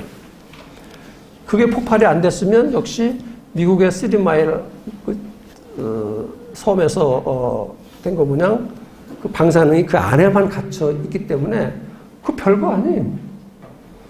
그 뭐 원자력 발전소 하나 없어지는 거예요. 그 뭐. 근데 이게 나와서 이제 사람이 죽고 공기 오염시키고 그러니까 문제인데 그게 폭발되어 버렸어요. 근데 그 사람이 얼마나 죽었느냐. 여기 월드 뉴클리어 어소시에이션 보고서 2017년에 작년 10월입니다. 그때 나온 보고서에 보면 현장 사망 0명. 현재까지 발생된 지가 사고가 난 지 얼마 안 됐으니까 현재까지 계속 그렇게 모니터링을 합니다. 그래가지고 현재까지 주변 암 발생 증가 등 특이사항 없음. 이게 사실. 이게 사실. 그러면은 그 수소 폭발이 됐다고 그러는데 한국 원전은 어떠냐? 우리는 그렇게 미련하게 않지. 우리는 마치 여러분들 자동차에서 뻑뻑뻑뻑 터지는 거 있어요. 그러니까는 수소는 잘 폭발을 하기 때문에 이제 수소 제거기 그런 식의 용어를 쓰기 싫어해요. 과학기술 하는 사람들이 그런 수소 폭발 이런 얘기를 꺼내는 것 자체가 싫어가지고 리컴바이너 이런 점잖은 얘기를 쓰긴 하지만 결국 그거예요. 그러니까 수소가 조금 나왔다 그러면 팍 터뜨려 버린 거예요. 그것도 한 3-4대면 되는데 한 20개 갖다 놔서 값도 별로 안 비싸고 네 돈 쓰는 것도 내 돈 쓰는 것도 아니고 잔뜩 갖다 놔라. 이거를 보면서 그냥 우리가 일본 같이 그렇게 바보같이 똑같이 바보같이 한다고 해도 얘들 얼마나 바보같이 했는지 진짜 IQ가 꼭 2자리인 친구들 같이 이렇게 했는데 그렇게 한다고 해도 우리는 2개의 마진을 가지고 원전 사고가 안 일어납니다. 그냥 그 원자로형만 가지고도 지금 말씀드린 그런 식으로 이거는 혹시나 제가 원자력쟁이니까 좀 그런 거 줄여서 말하는 거 아닌가. 그래서 지금 제가 말씀드린 세계 원자력 협회 보고서가 몇 년도까지 다 써 있잖아요. 몇 년도 몇 월까지 써 있네. 인터넷 들어가 보시면 다 나와 있어요. 요새 이런 거 가지고 거짓말 해봤자 소용이 있어요. 근거를 다 밝히니까 한번 들어가서 보시면 이제 그렇게 된다라는 거고요. 그러니까 저는 우리나라가 원자력 발전소를 운전하기 시작한 게 1978년도입니다. 지금 40년 됐어요. 40년 됐는데 그동안에 교통사고로 죽은 사람이 31만 명입니다. 31만. 많이도 죽었어요. 요새는 팍 줄었어요. 전에는 1년에 한 10,000명씩 죽었어요.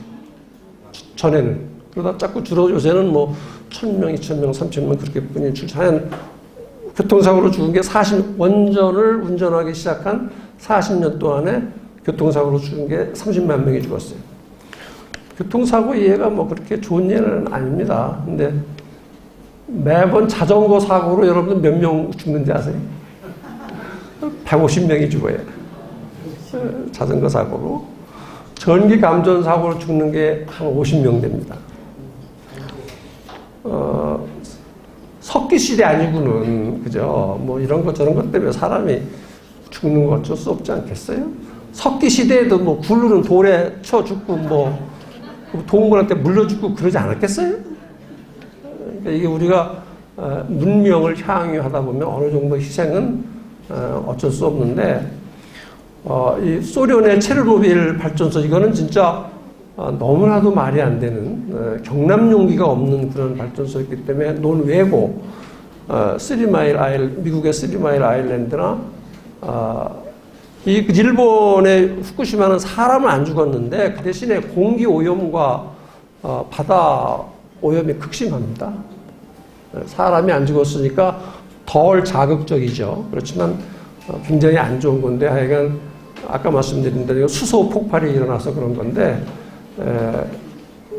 우리는 그러니까 참 우리는 지금 생각해도 설계를 좀 잘했어요.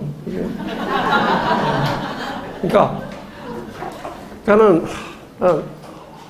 겁이 많잖아요. 우리나라 사람은 겁이 많아요. 혹시라도 나오면 돈이 얼마야? 그러면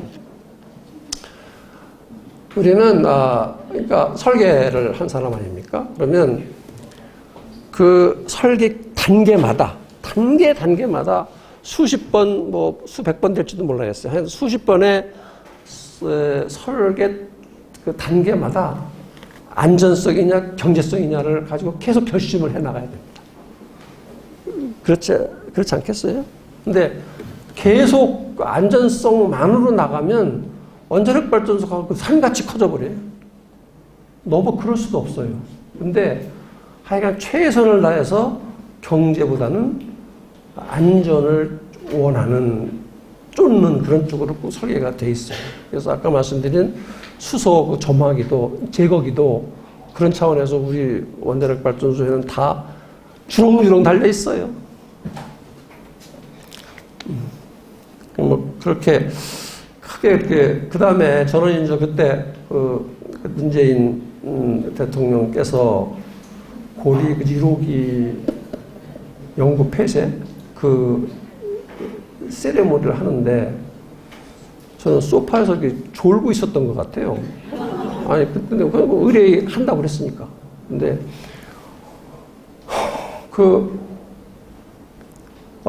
지진 때문에 안 되겠다. 여기 이 지역이 지진 때문에 원자력 발전소 폐쇄해야겠다라고 그러는데 깜짝 놀라서 깼어요. 지진은 여러분들 제가 잘 아는 사람 아닙니까? 지진은 원자력 발전소의 건물 파괴의 원인이지 원자력 사고의 원인은 아닙니다. 그게 무슨 얘기냐면 원자력 발전소 사고라는 것은 원자력 발전소에 있는 건물이 망가지는 게 아니에요. 핵연료가 핵분열이 일어나서 막 열을 내고 있는데 거기 물이 안 들어가는 거예요. 물이 안 들어가서 핵연료가 더워져가지고 멜트 다운 돼가지고 방사능이 나오는 겁니다. 그게 원전 사고인데 지진은 원전 사고의 원인이 아닙니다. 근데 그거를 어떤 친구가 대통령한테 잘못 가르쳐 준 거예요. 그리고 국가 정책이 결정이 돼버리는 거예요. 글쎄, 그 영화를 봤다면 설마 거짓말이겠어? 설마 대통령이 영화 보고 결정하겠어요?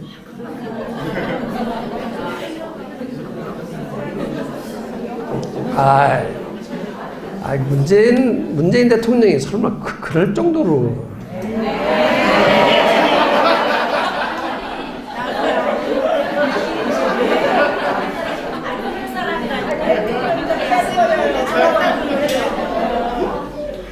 근데 저는 문 대통령을 그렇게까지 생각은 안 하는데 다 그런 얘기를 해요. 근데 저는 그 양반한테 참 섭섭한 게 있어요. 왜냐면 신고리 오르코기를 공사 중단을 시켰잖아요. 그래가지고 이게 공사 중단이 잘 됐는가 안 됐는가 공론화위원회를 만들자. 그래가지고 공사를 중단시켜 놓고 공론화위원회를 구성해서 3개월인가 얼마 동안 공사가 중단돼 있었어요. 그래서 이제 아니다 짓자 그래가지고 다시 시작했잖아요. 나간 돈이 1,000억이에요. 딱 1,000억인데 좋아요. 뭐 하여간 이제 대통령 되시고 그래서 뭐 그렇게 하는 거 좋은데 제가 가슴이 아픈 거는 공사 중단시키지 말고 공론화위원회 먼저 만들었으면 되잖아요. 그러면 1,000억 안 나가잖아. 누가 책임져야 글쎄, 그게 나는 참 너무 섭섭해요. 왜 먼저 중간부터 시키느냐 이거야. 야, 이게 신고리 오르코기가 이게 짓는 게 맞는가 틀리는가, 공론화위원회 만들어서 하자. 그래서 공사는 하게 내버려 두고 3개월이면 3개월 얼마 동안 그걸 만들어서 결정한 다음에 공사 중단을 시키든 계속 해도 전혀 문제가 없는 거를, 그럼 국민 세금 1,000원 안 나가는데 순서를 그렇게 하는 거를, 뭐 대통령이 그레스를 놓고 그 참모 누가 정말 IQ가 2자리인 사람이 앉아서 그렇게 했다는 생각이 좀 듭니다.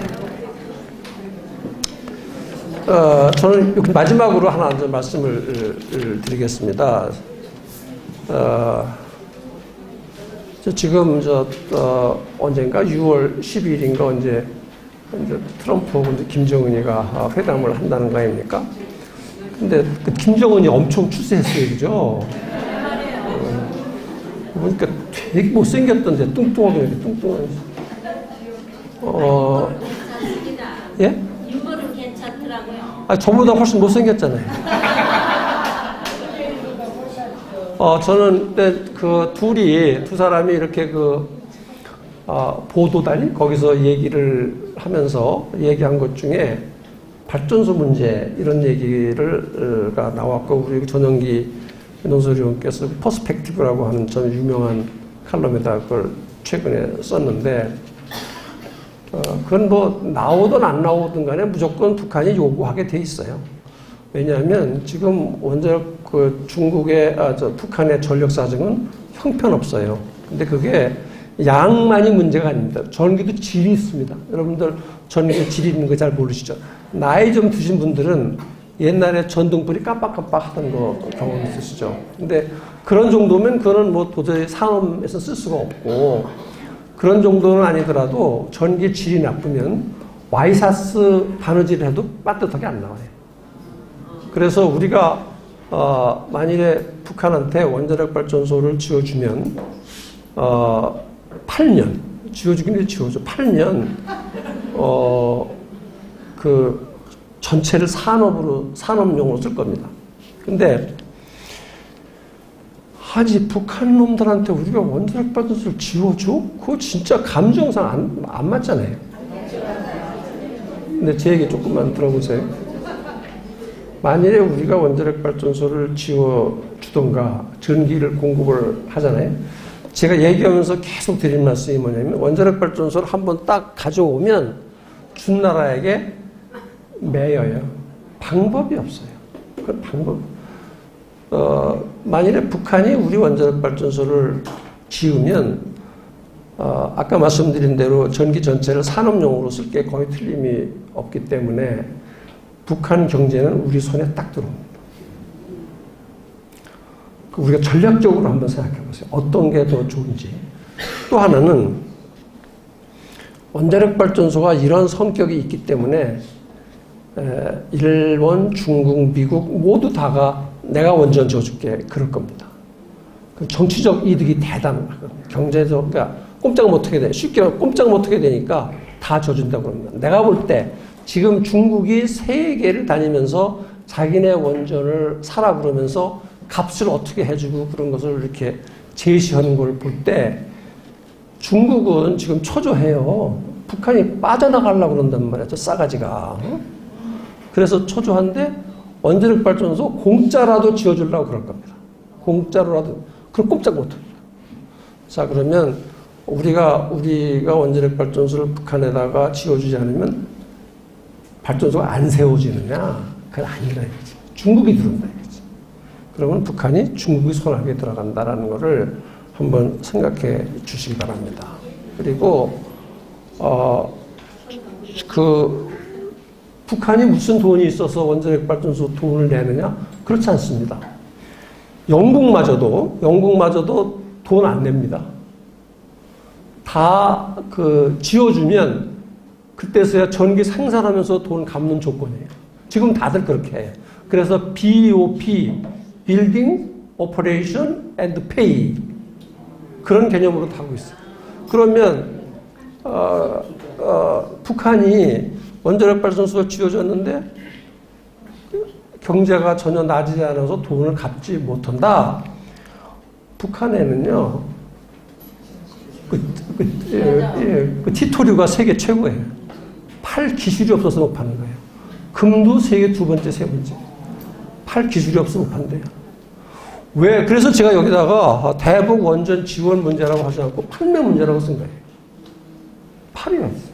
근데 원자력 발전소를 지어주고 대신 지하 자원으로 받으면 두 배, 세 배 받게 됩니다. 그렇잖아요, 원래. 현금보다는 그렇게 해서. 그래서 그런 문제가 이제 대두가 될 때, 여러분들이 그러니까 전략적으로 생각을, 그러니까 무조건 감정적으로만 생각하는 것보다는, 자, 북한을 우리가 손에 잡을 거냐, 안 잡을 것이냐라는 거에 대해서 전략적으로 생각을 할 수 없었다고 생각이 듭니다. 제가 좀 생각보다는 시간이 더 걸렸습니다. 어떻게 좀 재미가 괜찮으셨어요?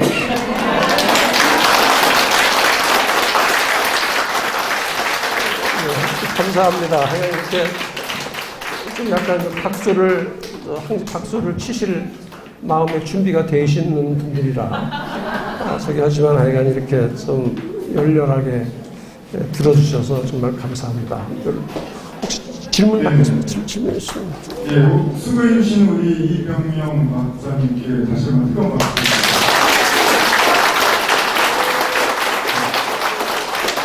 박사님 말씀을 들으니 나라를 팔아먹는 것만이 내국이 아닌 것 같습니다. 나라의 발전을 막는 것도 내국인 것 같습니다. 오늘 좋으신 말씀 다시 한번 감사드리고요. 저기 질문 있으신 분들은 시간 관계에서 한 3분만 받도록 하겠습니다. 질문 하실 거예요. 우선 다른 하도록 하겠습니다. 네, 아까 박사님께서 우리가 NPT를 탈퇴하고 저기 만들 수 있다는 건데요. 일본은 최장 3개월이 걸린다 그랬잖아요. 맘만 먹으면. 예. 네. 3분이라고 그랬죠. 3개월. 3개월. 네, 그랬는데 3개월이라고 그랬죠. 근데 우리나라는 마음을 먹으면 얼마나 걸릴까요? NPT를 탈퇴하고 우리가 또 이제 만든다 그럴 때 지금 이북 같은 제재가 안 들어올까요? 글쎄요, 우리가 만든다고 할 때 무슨 미국이나 그런 나라가 못 만들게 만든 것까지 제가 가정해서 말씀드릴 수는 없고요. 그건 얼마나 시간이 걸릴지 제가 이렇게 특정할 수 없기 때문에 기술적으로만 여러 가지 조건이 있습니다. 제가 이건 방송에 나가서 제가 공개적으로 한 얘기이기 때문에 중국이나 북한 사람들 들어라 한 얘기이기 때문에 지금 말씀드릴 수 있습니다. 플루토늄이 준비되어 있고 그 다음에 그렇게 북한이 가지고 있는 고급 원자탄 말고 45년도에 미국이 히로시마에 터뜨린 그런 원폭 정도라면 7개월이면 됩니다. 7개월. 네. 얼마 전에 청와대의 임종석 비서실장이라는 사람이 UA를 코드한 비행기를 타고 날아가가지고 어떤 일이 있었던 것 같은데 그거에 대한 아시는 히스토리를 좀 설명. 왜 그렇게 갑작스럽게 대통령 전용기를 타고 UA를 갖고 또 거기서 어떤 일이 벌어졌나를 아시는 데까지만 발표하실 수 있는 데까지만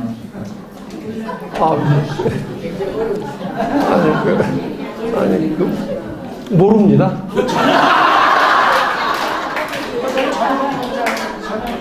네, 그나마 전국장께서 전혀 전국장이 설명해줘요.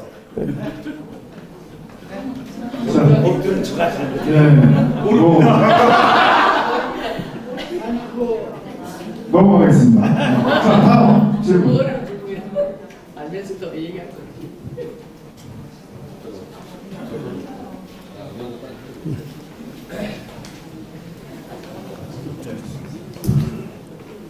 네, 안녕하십니까. 네. 강원도 춘천 유치입니다. 네. 말씀하신 거 듣고 어떤 국가와 차원에서 상당히 크다는 일을 하셨다는 것을 제가 느낄 수 있었습니다. 다른 한 가지 궁금한 게 있는데 탈원전을 주장하는 사람들이 어떤 신재생에너지에 대한 잘못된 환상을 갖고 주장하는 경우가 많다고 생각합니다. 그러면 그런 그 신재생 에너지가 현재로서 이렇게 상용화될 수 없는 거하고 현재까지 원자력 발전이 이제 필요한 거에 대한 어떤 좀 조금만 더 구체적이지만 간략한 설명 좀 해주셨습니다. 예. 알겠습니다. 이거 뭐 제가 한 1시간 반쯤 해서 이거 말씀드렸는데 사실은 여기 있는 하나하나만 가지고도 그냥 몇 시간 얘기할 수 있는 그런 거 지금 좋으신 질문인데 신재생 에너지는 어떻게 되는 거냐라는 말씀입니다. 근데 저는 신재생 에너지도 해야 된다고 생각합니다. 그게 태양열이라든가 바람이라든가 그런 것들은 천연에 주어진 그 우리의 자산 아닙니까? 그거를 기술로 이렇게 해서 우리가 유용한 에너지로 변환시키는 것은 해야죠. 이미 역대 정부가 원자력 발전소를 짓는 한수원한테 원자력 발전소 한 기 지면 신재생 에너지 얼마 해라 이렇게 법제화되어 있어요. 그래서 계속 추진을 하고 있고 독일이 원전을 안 짓겠다고 그랬는데 그 사람들은 소리 소문 없이 신재생 에너지가 40%의 전기를 생산합니다.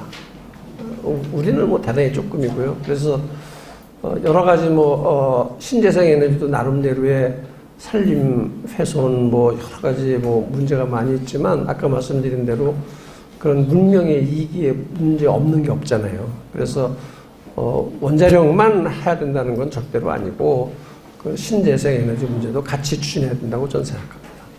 네, 감사합니다.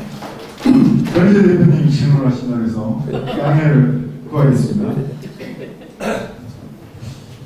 예, 잠깐 지금 미국이 이제 북한 지역 핵사찰을 들어간다고 하면서 이제 핵사찰이 과연 가능하냐 논란들이 있는데 그 한미연구소 로버트 칼로 지사장이 제네바 기업인데 주도하지 않았습니까? 근데 그분이 최근 VOA에 나와서 그냥 핵물질 이 코카콜라병에다 담아서 김정은이 집 냉장고에 넣으면은 그걸로 만들 수 있다 그러는데 북한을 다시 제조할 수 없을 정도로 사찰했을 때 도대체 어떤 물질을 어느 정도 빼돌리면은 그게 핵사찰이 불용화되고 다시 만들 수 있는지가 좀 궁금한 게 있고요. 또 하나는 이제 최근에 아사히 보도에서 미국이 3,000명의 북한의 핵과학 기술자들을 해외로 데리고 나가겠다 그러는데 그 핵과학 기술자들이 핵폭탄도 만들지만은 원자력 발전소하고 연관되지 않겠습니까? 그럼 만약에 그걸 3,000명을 다 데리고 나간다면은 북한은 기술적으로 원자력을 못하게 되는 건지 그것도 관심 좀. 예. 역시 질문이 날카롭네요.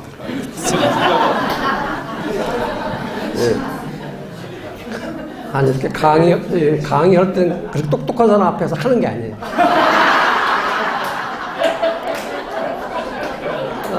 저는 우리 변희재 대표님 대표님 정치적인 노선과는 상관없이 너무 배울 게 많아서 유튜브를 거의 매일 보는데 너무 방송을 많이 하셔서 내 시간을 너무 많이 잡아먹는 거예요. 질문은 뭐냐면 과연 완전한 비핵화가 되겠느냐 그런 겁니다. 그 갈루치라는 그 디테리에서 이민 온 사람이 그때 내가 북한 원전 문제 할 때 우리 한국, 미국, 일본 세 개 나라가 맨날 만나서 회의를 했는데 그때 이제 미국 대표가 이제 그 친구였어요. 요새 보니까 많이 늙었더라고요. 근데 하여간 굉장히 날카롭고 그런 친구인데 그런 친구가 콜라병에다가 이렇게 집어넣고 되는 거 아니냐라고 그러는데 그는 조금 저는요 사찰을 통해서 검증을 통해서 비핵화는 불가능하다고 생각합니다. 왜 그러냐면 전에 여러분들 보셨는지 모르겠지만 김정은이가 그 자기네 원자폭탄 앞에서 사진 찍은 거 보셨죠? 그게 미군 정보 당국사가 저한테 한 얘기에 따르면 사실이라고 그래요. 그게 진품이라고 그래요. 진품이라고. 그래서 그거 똑같게 만들면 되지. 당신 그 사진 보고 어떻게 알아? 그랬더니 이렇게 설명을 하는데 그래요. 그게 사실에 그 직경이 얼마인지 아세요? 60cm. 그거 갖다 못 숨기겠어요? 시설이 필요해서 아파트에다 갖다 놓으면 돼. 안 아파트 방에다 갖다 놓으면 돼. 이것은, 근데 거기도 이제 방사능이 좀 나오긴 해요. 나오긴 하는데, 미약하죠. 그러니까 그런 핵 분열이 일어나기 전 상태에서도 방사능이 나오긴 하는데, 미약하죠. 근데 미국이나 우리 인류가 그런 미약한 방사능을 아파트에 갖다 놓은 것도 찾을 능력이 안 됩니다. 그러니까 하여간, 결론적으로, 그 검증이라든가, 그런 거 가지고는 안 될 거다. 그런 생각이 들고, 과학자를 3,000명이라고 그러는데, 걔들 실력이 대단하잖아요. 실력이 대단한데, 미국이 그거를 다 외국으로 보내라고 그러는데, 그게 실행 가능하겠어요? 모르겠어요. 저는, 그거는 좀, 잘 안 될 것 같은 생각이 드는데, 하여간 그렇게 뭐 힘으로 이렇게 해야 막 그렇지 않으면 니들 굶어 그런 거 가지고의 한계는 있다 그러면서 진짜 그래서 지금 생각할 때 뭐 사람 문제는 제가 어떻게 할지 진짜 잘 모르겠는데 IAEA한테 북한이 무엇을 허용하느냐면 무제한 불시 핵사찰을 허용한다. 그러면 훨씬 나아지겠죠. 왜냐하면 아까 말씀드린 그 60cm짜리 원자폭탄을 거기다가 두더라도 그걸 뭐 여러 가지 뭘 해서 감시가 어느 정도 가능할 거고 그렇게 되기 전까지는 좀 어려울 거다 하는 게 제 생각입니다. 네. 변희재 대표님이 아주 좋은 질문을 하셔서 다음 분이 조금 어떤 질문을 할지 궁금합니다. 한 번만 더. 네, 네.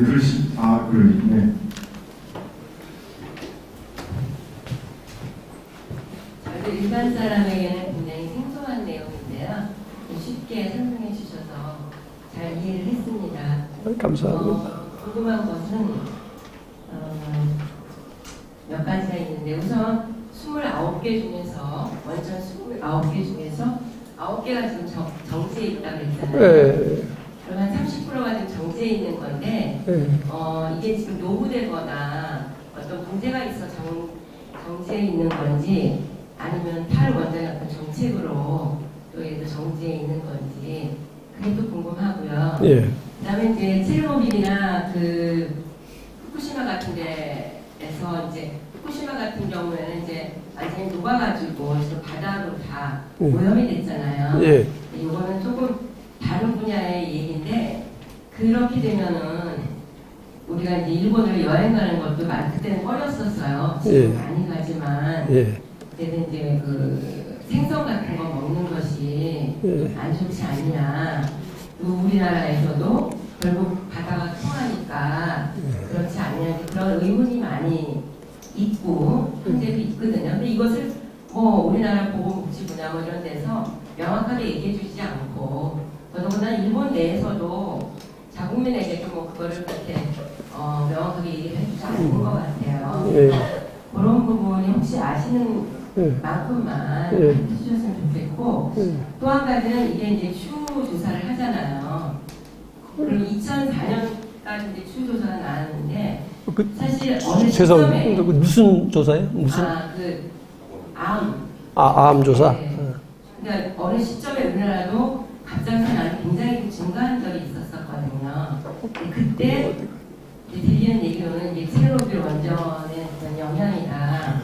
이런 얘기가 이제 그냥 한간에 들렸는데 그런 문제는 혹시 뭐 전문가로서 아시는 부분이 있으면 말씀해 주시면 고맙겠습니다. 뭐 뒤에 갈수록 그렇게 날카로운 질문이 나와서 원자력 발전소의 정지 이유는 탈원전 정책 때문입니다. 그래서 근데 무모하게 그래서 지금 어떻게 되냐면은 전기를 자꾸 줄이라고 전기 사용을 줄이라고 기업한테 산자부가 요구를 하고 있죠. 그래서 기업에서 억지로 줄이느라고 이제 경제에 안 좋은 영향을 주고 있어요. 그래서 탈원전 문제는 좀 어떤 국민적 대토론이 좀 돼야 될 것 같아요. 이거는 진짜 좀 곤란하다고 생각해요. 질문은 탈원전 때문입니다. 후쿠시마 오염 문제인데 저는 2011년도에 사고가 났는데 2012년도에 제 아들이 동경에 출장을 간다고 그러면서 저보고 저 동경 출장 가라고 그러는데 가요? 왜? 그랬더니 거기 뭐 다 오염됐잖아요. 그러면서 가. 상관없어. 그랬더니 그럼 가서 생선회는 먹지 말아요. 그래서 생선회 먹다가 좀 나오면 싸가지고 와라. 제가 원자력 연구소를 다녔는데 거기에 이렇게 그 산에서 내려오는 물을 받아서 수도꼭지를 이렇게 만들어 놨어요. 그래서 이제 다들 퇴근할 때 이제 물병 하나씩 다 들고 오는 거야, 남자들이. 그래가지고 거기다 이제 물 받아 가지고 가야 이제 돼요. 그랬는데 그 물이 나오는 그 수로 거기에 얼마 되나? 한 10m 좀 떨어진 바로 옆에 그 해결료 저장 창고가 있어요. 아마 그게 동네에 그런 게 있었다 그러면 아마 난리가 났었을 겁니다. 근데 우리는 괜찮고, 우리는 그 아까 말씀드린 카나다에서 온 원자력 발전소의 그 해결료 본들은 한 사이즈가 요만큼 뿐이 안 돼요. 그런데 그걸 이렇게 맨날 이렇게 들고 다녔어요. 맨날. 그리고 제 책상 앞에 기념물로 하나 이렇게 놔뒀어요. 아예 계속. 그러니까 그게 근데 내일은 모르겠지만 아직까지는 암 걸리지 않았고요. 저는 이게 공포스러운 게 냄새도 안 나고 말이야. 또 뭐 소리도 안 나고 또 뭐더라? 뭐 색깔도 없고 그러다 보니까 이게 겁나는 그런 건데 저는 하여간 그러니까 제 아들한테 당연히 가서 회 많이 먹고 와라. 이제 그렇게 얘기했다는 말씀을 드리고요. 암 조사에 대해서는 그건 제 전공도 아니고 다만 이제 그 통계에 의해서 말씀드리는 것뿐이었거든요. 근데 체르노빌은 잘 모르겠는데 미국과 일본도 좀 속여요. 일본도 속이는 그런 적인데 미국 사람들은 제도가 그렇지 못하잖아요. 절대로 속이지 못하는데 하여간 그다음에 일본도 그렇게 뭐 사람이 많이 죽었는데 안 죽었다고 하고 그렇게는 못합니다. 근데 아까 말씀드린 대로 세계 원자력 협회에서 발표한 자료고는 그게 사실입니다. 말씀을 드리고 그다음에 요새 노후 원전 그런 얘기를 하는데 미국의 3마일 아일랜드 그 사고가 3개월 만에 사고 난 겁니다. 아주 새거 사고가 난 거고 지금 미국은 설계 수명 40년을 60년 고사하고 80년으로 내리고 있어요. 그러니까 우리가 생각하는 그 일반 개념같이 그러니까 좀 시간이 지났다고 그래서 사고가 증가되거나 그런 건 전혀 아닙니다. 그거를 기술적으로 설명드리기가 너무 어려워요. 미국 사람들은 우리는 뭐 40년 지나면 딱 버리고 그러는 거를 얘기를 하면은 미국 사람들은 하는 얘기가 삥긋이 웃으면서 한국은 돈이 많으니까 너무 낭비가 많고 이게 하여간 아까 말씀드린 그 경납 건물만 제대로 유지되면 사고 나봤댔자 그 안에다 머물기 때문에 사람하고는 상관없어요. 그렇게 말씀드립니다. 네, 감사합니다. 감사합니다.